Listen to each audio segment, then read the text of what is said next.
So I'm reading the book Drama Free by Nidra Glover Tawab. And oh my God, it is changing my life. It's getting deep down into the root of my issues, my trauma. We're dealing with some childhood trauma and healing our root chakra, okay? So I wrote some bullets that I had some huge breakthroughs from. So I'm in chapter 2, and I feel like I have to sit my booty all the way down, okay? Because as an empath, we love to scream. Sometimes, myself included, they did this to me and I cared so much and I did this and this and that to them. But let me tell you what, as a codependent and sometimes as an empath, typically they go hand in hand. You are enabling these things. So this chapter got me all the way together. So she talked about how trying to rescue people is what's hurting you. And typically, empaths, we try to rescue people and just douse all this love into them because we see the best in folks. I know, don't leave, don't leave. It's okay. It's okay to be honest and straightforward with ourselves, but just take it, because I had to just sit in it because I was like, you're getting into exactly what I'm dealing with, right? So if you can get deep into that root chakra, you can heal from it. So some of the things that she gave that I wanted to share with you guys is that she said you can allow other people to evolve, right? Show people how to care for themselves instead of trying to rescue them all the time. Guilty, okay? Being an empath and a codependent, I would try to fix somebody's problems before they fix it. All right. I'm already researching Wikipedia, doctor, whatever, trying to figure out what's going on with you to provide as many resources as I possibly can. Deflecting from what's really going on with myself, to be honest. Don't leave, don't leave. It's true. It's true, okay? So you allow them to evolve into greater self-sufficiency. You can manage codependency by showing people how to manage for themselves. As adults, we must transform the role of being supportive and not rescuing them. That sat so well with me. I can support you, but I don't have to rescue you, right? And usually it's to our detriment. We typically deplete ourselves trying to help other people. People can outgrow who you thought they were, but it's healthiest to grow with them. And that goes both ways. Somebody who may not be an empath and may not have all the empathy in the world, our views on them might be different depending on the current them.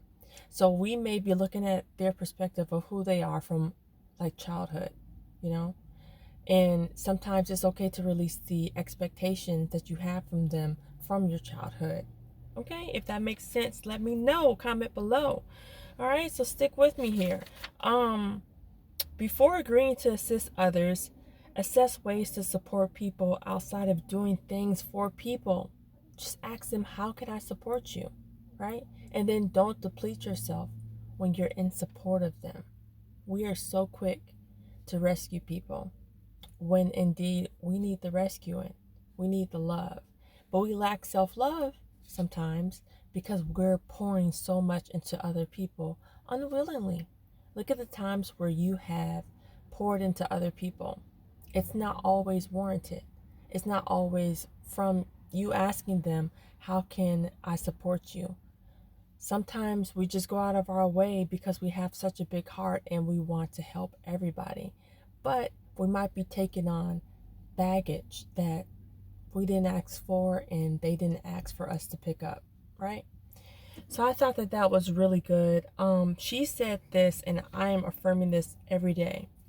I can listen to people without assuming my help is needed. It isn't my role to resolve issues that they can resolve on their own. If that is not a whole word, I don't know what is. That is going to set me free. It's going to stop me in my tracks when somebody is having some sort of a situation and I feel the need to rescue them. Just sit back. And if they're able-bodied, know that they are probably going through that for a reason. So don't try and save them. Don't try and rescue them. Although it is our initial just need to want to save and rescue people, just don't do it. They're gonna learn a lesson from what they're going through.